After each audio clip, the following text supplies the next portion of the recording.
날씨가 제법 추워졌죠?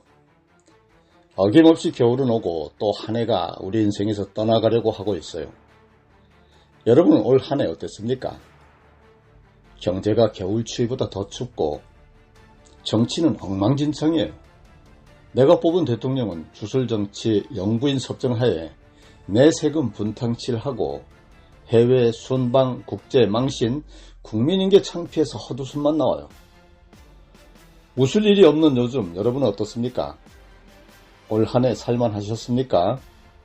얼굴 붉힐 일들 뿐이셨나요? 웃고 산다는 게 쉽지 않아요. 웃음에는 여러 가지가 있는데요. 먼저 긍정적인 웃음, 미소, 홍소, 대소, 폭소, 판대소, 그리고 박장대소가 있어요. 반대로 부정적인 웃음도 있죠. 조소, 비소, 냉소예요. 우리가 사뭇 바라는 웃음은 긍정적인 웃음이죠. 이런 웃음은 건강에도 필수 요소라고 해요. 그래서 일소일소, 일로일로라고 하는 말도 있어요. 말씀이 하나님이신 것을 믿으시면 아멘 하시기 바랍니다. 오늘 저와 여러분이 은혜 나눌 말씀은 창세기 18장 9절로 12절을 본문으로 한 인생아 좀 웃자입니다. 사랑하는 여러분, 한 번 웃으면 한 번 젊어지고 한 번 화내면 한 번 늙는다라고 하는 말 잘 아시죠? 웃기 힘든 참 고단한 요즘이지만 그래도 웃으시며 고난을 이겨나가시기를 축복합니다.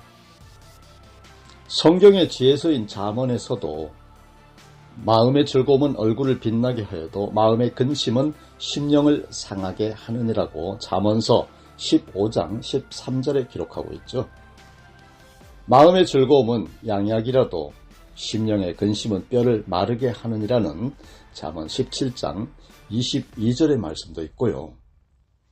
그래서 웃고 싶지만 웃을 일이 별로 없는 요즘이에요. 우리를 슬프게 하고 아프게 하는 것들만 많아요.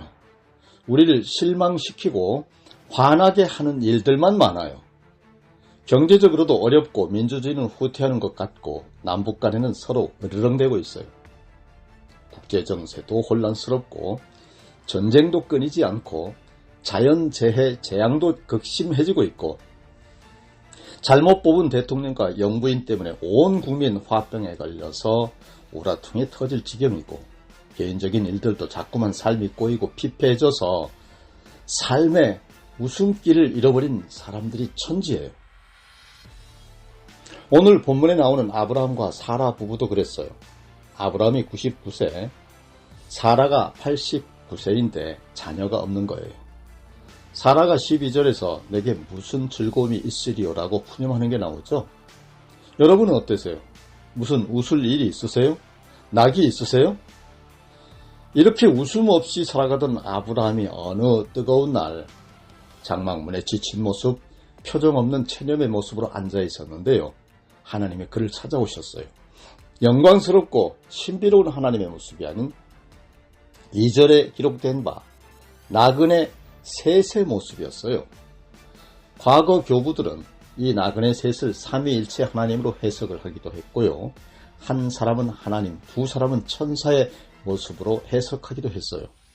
19장에 보면 이 두 사람이 소돔과 고모라 성을 방문한 천사였기 때문인데요. 삼위일체 하나님이거나 한 사람이 하나님인 근거는 많아요. 먼저 2절에 아브라함이 영접하며 몸을 땅에 굽혀라고 했고 3절에 이들에게 주여라고 하는데 히브리어로 아도나이였어요. 헬라어 퀴리에, 즉 주님에 해당되는 단어죠. 또 6절에 아브라함이 이들을 대접할 때 설레는 마음으로 급히 달려가서 고운 가루 세스아로 떡을 만들었는데 고운 가루는 제사를 드릴 때 사용했고 세스아는 200명이 좋게 먹을 수 있는 떡이었다고 사무엘상 25장 18절에 기록되어 있어요. 이어서 7절에 또 급히 달려가서 송아지를 잡았는데 아브라함이 직접 잡았습니다. 하인에게 시키지 않았어요. 하나님께 제사를 드릴 때 제물을 드리는 사람이 반드시 직접 잡는 것과 같았습니다. 그리고 이들이 먹는 동안 계속 서서 시중을 들어요. 8절에 기록되길 지극정성의 마음으로 나그네로 오신 하나님을 대접했다라고 했어요. 그래서 아브라함은 이 세 나그네들을 보자마자 내 주여 내가 주께 은혜를 입었사오면 원하건대 종을 떠나 지나가지 마시옵고 라고 3절에 간청했었던 거죠.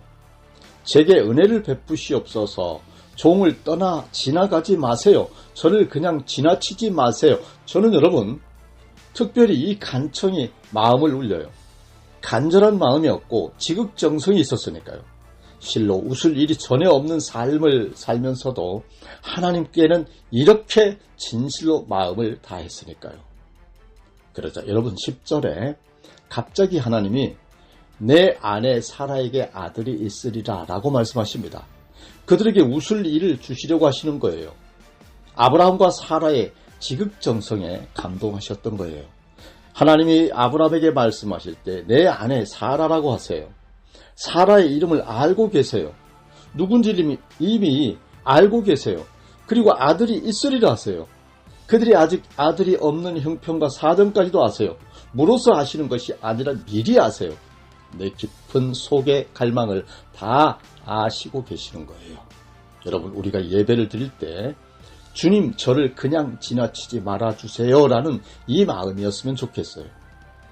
주님 제 예배의 자리를 그냥 지나치지 마세요 라는 마음으로 정성을 다하는 예배를 드릴 때, 기도할 때, 섬길 때 주님 저를 그냥 지나치지 말아주세요 라는 간절한 이 마음으로 우리의 지극정성을 담을 수 있기를 바라요. 그러면 여러분 다 아시는 하나님께서 우리에게도 내 아내에게 내 남편에게 축복이 있으리라, 내 자녀에게 웃을 일이 있으리라 라고 축복해 주실 것이니까요. 그런데 여러분 하나님이 아브라함에게 이 축복을 하실 때 사라가 장막문에서 듣고서는 12절에 기록된 바 속으로 웃고 이르되 내가 노쇠하였고 내 주인도 늙었으니 라고 말해요. 사라가 어이가 없어서 웃었던 거예요. 몸이 이미 끝난 상황이었기 때문이죠. 그래서 10년 전에 이미 모두 포기하고 사라의 여종인 하갈을 시바지 삼아서 이스마엘을 이미 얻었으니까요. 이 어이없는 웃음은 아브라함이 먼저였었는데요. 하나님의 축복을 들을 때 사라처럼 비웃듯이 웃었던 게 17장 17절에 기록됐죠. 비현실적이었고 터무니없었다고요. 다 끝났는데 무슨 소용이 있겠는가 했겠죠. 웃기는 하나님이시다 했겠죠. 사람들이 다 비웃을 일이다 했겠죠. 그런데 여러분 이렇게 웃기시는 하나님이 아브라함과 사라를 정말 웃게 해주셨어요. 끝났지만 끝나지 않게 하시고 약속대로 기적처럼 아들을 낳게 하셨던 거니까요. 21장 2절 아브라함과 사라가 끝났다고 단정했는데 기적을 이루셨어요. 그러자 아브라함은 그 아들의 이름을 이삭이라고 지었습니다. 바로 웃음이라는 뜻이죠. 아들을 낳지 못해 한평생 잃었던 웃음을 되찾게 해주셨기 때문이에요. 아브라함과 사라의 냉소가 한박 웃음이 되게 해주셨기 때문이에요. 21장 6절에서 사라가 혼자 말하지 않습니까? 하나님이 나에게 웃음을 주셨구나. 나와 같은 늙은이가 아들을 낳았다고 하면 듣는 사람마다 나처럼 웃지 않을 수 없겠지라고요. 사랑하는 여러분, 사라가 말합니다. 실망시키던 하나님이 나를 웃게 하셨다라고요. 나의 비웃음을 웃음으로 바꾸셨다고요. 그리고 나를 비웃던 사람들 더 이상 비웃지 못할 거야 라고요. 그러니 이젠 하나님을 인정하고 웃을 거야 라고요. 제가 좋아하는 말씀들 중 시편 2편 4절이 있는데요. 하늘에 계시니가 웃으시며 주께서 그들을 비웃으시리로다 라거든요. 하나님을 비웃는 사람들, 나를 포함한 믿음의 사람들을 비웃는 사람들을 하나님이 비웃으신다는 거예요. 그리고는 믿음의 사람들을 마침내 웃게 하신다는 거예요. 통쾌하지 않습니까? 웃음이 절로 나오지 않습니까? 실제로 다윗을 비웃던 골리앗을 비웃으시고 다윗을 웃게 하셨지 않습니까? 모셋을 비웃던 바로를 비웃으시고 모세를 웃게 하셨지 않습니까? 느헤미야를 비웃던 산발랏과 도비야, 모르드게를 비웃던 하만을 비웃으시고 느헤미야와 모르드게를 웃게 하셨지 않습니까? 그 외에도 많거든요. 그런데 여러분, 우리가 기억할 것이 있습니다. 아브라함과 사라가 하나님의 축복이 너무 현실성이 없어서 웃기는 했지만 그럼에도 인내했고 수고했다는 것을 기억해야 해요. 그래서 잉태를 했고 10개월 동안 뱃속에서 잘 키웠어요. 모든 게 하나님의 은혜였고 틈새틈새에 하나님의 개입과 간섭이 있었지만 이들의 인내가 있었던 거예요. 끝난 것 같았지만 힘든 것도 알지만 그럼에도 인내하고 기다렸던 거예요. 히브리서 6장 15절에 아브라함이 이같이 오래 참아 약속을 받았느니라 하셨습니다. 네, 정말 오래 참았어요. 장장 25년을 참았어요. 참는 것이 능력이요 축복인 것입니다. 할렐루야.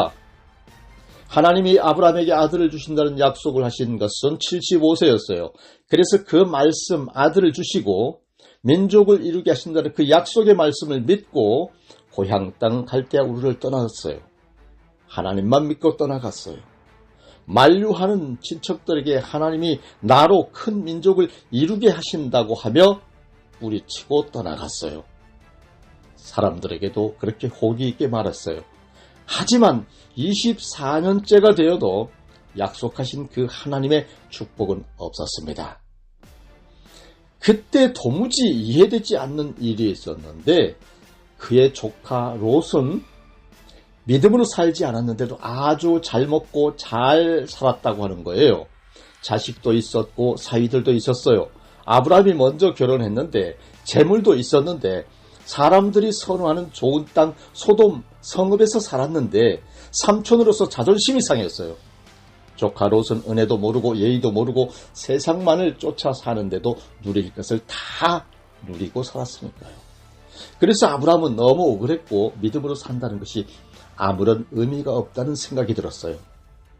하나님의 약속은 24년 동안이나 공수표였어요. 도무지 믿을 수 없는 약속이 되었어요. 하나님을 더 이상 신뢰할 수 없을 것 같았죠. 그 어떤 말씀도 믿을 수가 없을 것 같았죠. 아브라함을 알고 있던 사람들도 아브라함을 우습게 여겼고 하나님도 우습게 여겼으니까요. 그러나 여러분, 아브라함은 하나님을 떠나지 않았어요. 끝내 믿음을 저버리지 않았어요. 사도 바울이 로마서 4장 19절로 20절에서 아브라함이 믿음이 약하여지지 않고 견고해져서 하나님께 영광을 돌렸다고 증언한 것처럼 히브리서 기자가 말한 것처럼 믿음으로 참고 또 참고 정말 오래 참았어요. 인내하기도 지쳤지만 이를 악물고 참았어요.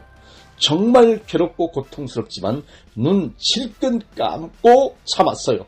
쉽지 않은 일이에요. 그러나 하나님 바라보기를 포기하지 않고 인내했어요. 그래서 결국은 축복의 약속을 받고 끝내 웃는 자가 된 거예요. 할렐루야. 하지만 여러분, 반대로 25년 동안 호호락락하던 롯은 통곡하게 되었지 않습니까? 19장에서 롯이 살던 로돔송이 유황불에 불타서 모든 것을 잃고 말았지 않습니까? 아내는 유황불 찌꺼기를 뒤집어 쓰고 소금 기둥이 되고요. 사위들도 죽고 재산도 다 잃고 말았지 않습니까? 또 롯의 자손들은 후에 모압과 암몬 족속이 되었는데 그모스 우상과 몰렉 우상을 섬기는 버림받은 족속이 되어버리고 말죠. 하나님의 은총에서 벗어난 족속이 되는 거예요. 결국 호호락락 웃는 자에게 우는 자, 탄식하는 자가 되고 말았지 않습니까? 그러나 여러분, 아브라함은 끝까지 웃는 자가 되죠. 늦은 은총이었지만 아들을 얻고 웃게 되죠. 오래 참은 인내로 받은 복이었어요. 그리고 그 아들 이삭에게서 이스라엘 지파 12지파가 나왔고 이스라엘의 왕들이 태어났어요. 하나님의 약속의 말씀대로 다 된 거 아닙니까? 17장에서 아브라함과 사라를 여러 민족의 아버지, 여러 민족의 어머니 되게 하신다고 하셨는데 말씀대로 그렇게 하셨어요. 그렇게 되기 위해서 필요한 아들의 수는 얼마였습니까? 이삭 단 한 사람이었지 않습니까? 하나님은 단 한 사람으로 충분하셨어요. 그것도 100세에 얻은 아들 하나면 충분하셨던 거예요. 늦었어도 작아도 충분하셨어요. 믿음으로 인내하는 자를 웃게 하시기에 충분하셨던 거예요. 그 믿음이. 김영갑이라는 사진작가가 있는데요. 제주의 풍광을 사진에 담은 사진작가로 잘 알려져 있죠. 밥 먹을 돈을 아껴서 필름을 사고 배가 고프면 들판에 당근이나 고구마로 허기를 달래면서 사진을 찍었다고 해요.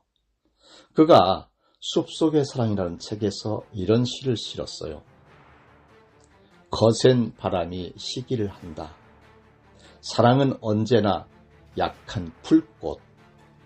그러나 그 바람 사흘 못 가나니 참아라. 그러면 내가 이기리라. 야, 그 바람 사흘 못 가나니 참아라. 그러면 내가 이기리라. 마음에 와닿아요. 인내하라. 견뎌라. 그러면 내가 웃으리라로 마음에 와닿아요.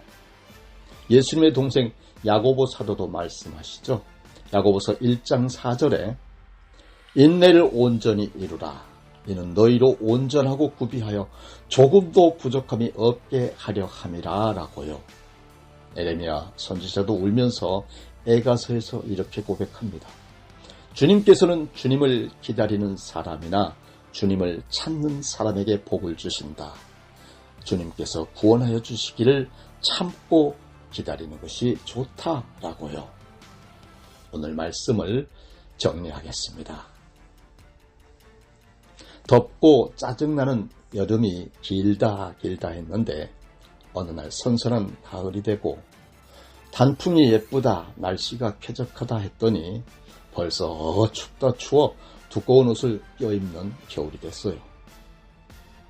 계절이 바뀌고 어느새 한 해의 끄트머리에 도달한 요즘 여러분 살만하십니까? 웃을 일은 있으세요? 살아갈 힘이 될 만한 낙은 있으세요? 날은 추워지고 경기는 팍팍해 하루 살아내기도 쉽지 않은데 정치는 허구한 날 물러가라 때려쳐라. 누가 대통령이 되든 어느 당이 집권당이 되든 항상 파면이다, 하야다, 특검이다, 바람 잘 날이 없어요. 윗물에 나리 개나리들이 이러니 아랫물 백성들이 살만 날릴 웃을 날이 있겠어요? 그래도 어떡합니까? 하나님이 웃게 해주실 날 믿고 어떡하든 잘 참고 잘 살아내야지요.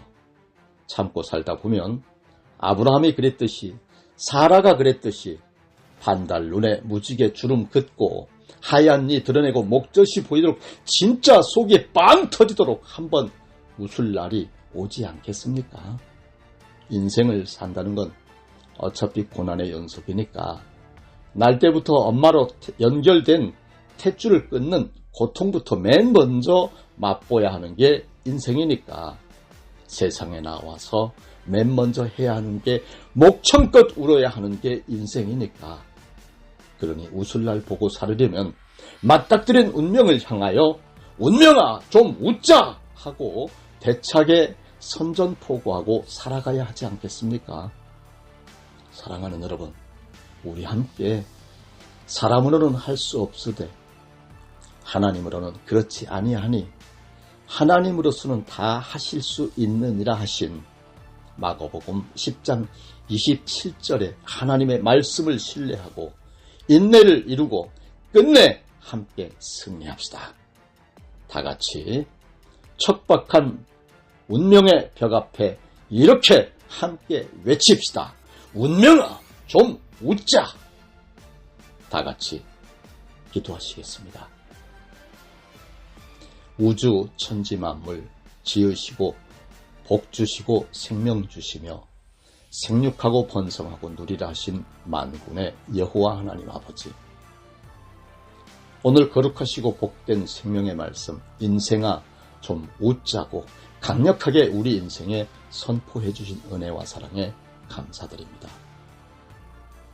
오래 참아 약속을 받은 아브라함처럼 사라처럼 좀 더 인내를 온전히 이루어갈 수 있도록 너와 나 그리고 우리 이웃, 국가, 민족, 전 세계 온 우주의 뭇 생명체들 위에 하나님의 크신 축복, 무한 사랑이 이루어져 모두가 웃을 수 있게 살만한 내일을 이루어 주시기를, 국가가 실망시키고 대통령이 절망을 가중시켜 삶에 웃을 일이라고는 없을지라도 늦어도 해내시고 작아도 해내시고 부족해도 해내시는 하나님을 포기하지 않고 소망의 인내를 채워 끝내 승리하게 하여 주시기를, 우리를 영죽을 죄에서 구원하여 주신 구주 메시아 예수 그리스도 이름으로 기도드립니다.